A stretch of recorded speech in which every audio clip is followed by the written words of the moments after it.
let's talk about everything first, though. What are any horizontal asymptotes?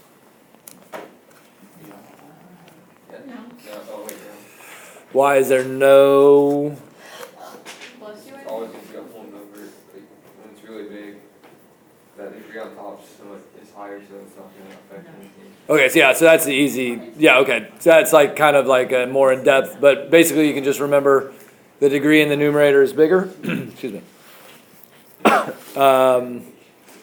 So there is no horizontal asymptote. What about vertical asymptote? How do you do that?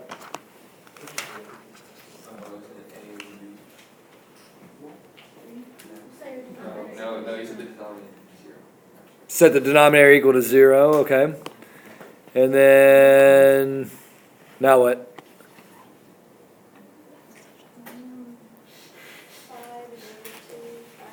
Okay, so you're solving, so 5 and -2.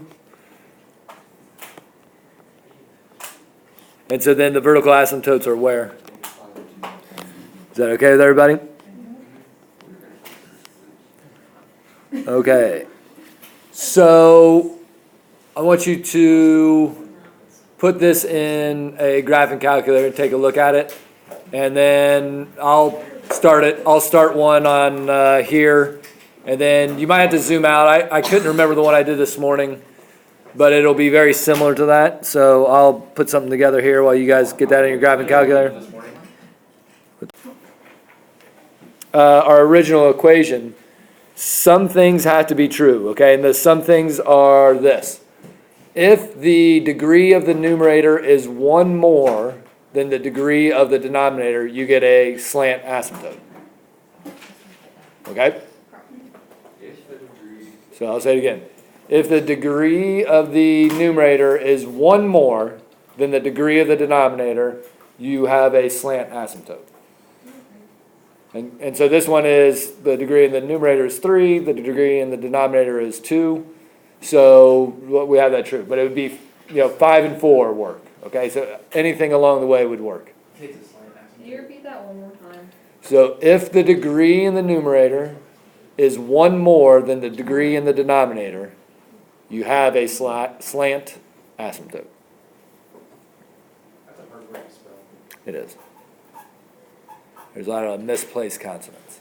This doesn't really matter that much, but why don't I get 2 graphs? You must not be far enough down on the thing. That's the only thing I can think of. Way further out. You have the equation typed in right? No, I checked it. All right, so this is how you go about finding it. So someone's got to remember the numbers I used. So what? Tell me what the denominator is. X squared plus 3x minus 10. And then tell me what the numerator is. 3x to the third plus x minus 7. So the one this morning worked out nice and pretty. I'm going to actually add a 0 in here, 0x squared. Hey, we don't have it. Resetting my calculator. Plus x, what was it? Minus 7. Minus 7. Yeah. This is how you find this one. All right, so we're going to do long division here, and we'll be able to get the equation of the slant asymptote. So how do you go about? 3x. And now we got to multiply, so we get 3x squared.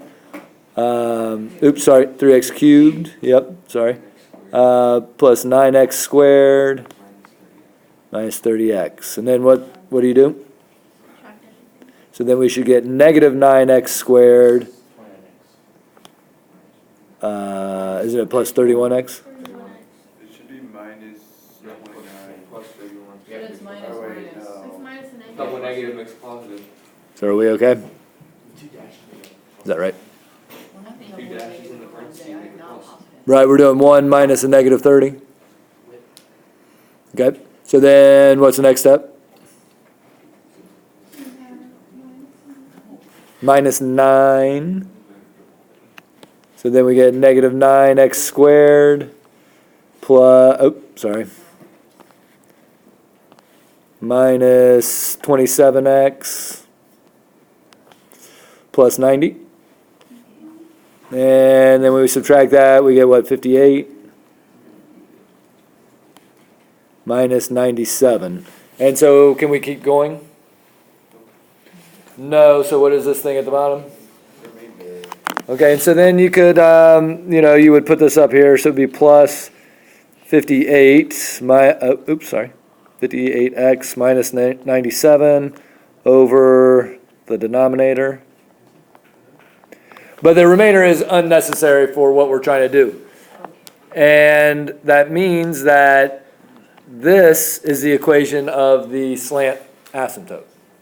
So if you go in and you put that into y, in your second y equals, you should be able to see that it does a real nice diagonal right as the asymptote. Does that look right? Cool. Isn't that cool?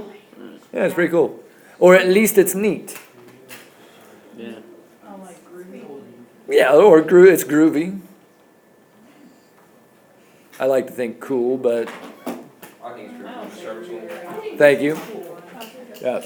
All right, so that's the only thing else I got for you guys. That's it. So I think what I saw, there's one that goes like this. Where is it? What?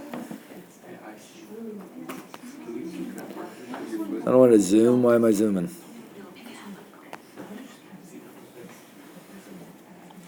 The one that goes kind of like that, right?